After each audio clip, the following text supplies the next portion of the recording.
हजरत बिलाल से लोगों ने कहा आप नबी पाक से मुतासर कैसे हुए? तो जनाब बिलाल कहने लगे मैं ज्यादा लोगों को, मक्के के लोगों को जानता ही नहीं था, जो कि मेरी ड्यूटी थी घर में काम करने की और मुझे सख्त सजा मिलती थी उमैया बिन खल्फ की तरफ से, तो मैं तो ज्यादा लोगों को जानता ही नहीं था, कभी मुझे मौका ही नहीं मिला था बाहर निकलने का। हजरत बिलाल कहते एक दिन मुझे बुखार चढ़ गया बड़ा तेज, मैं लोगों को जानता नहीं था। फरमाते मुझे तेज बुखार चढ़ गया तो ठंड बड़ी सख्त थी, मेरे मालिक ने मुझे कई किलो जौ दिए पीसने को चक्की पे।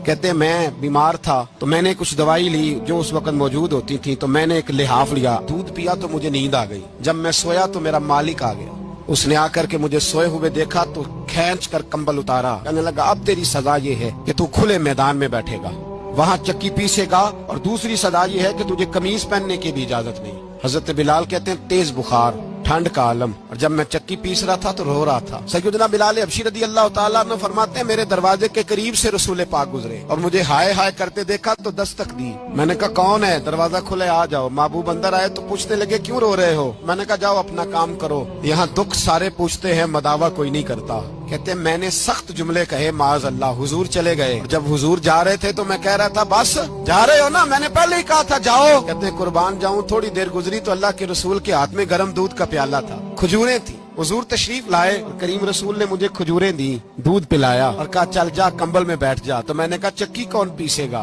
वो तो बड़ा मारेगा।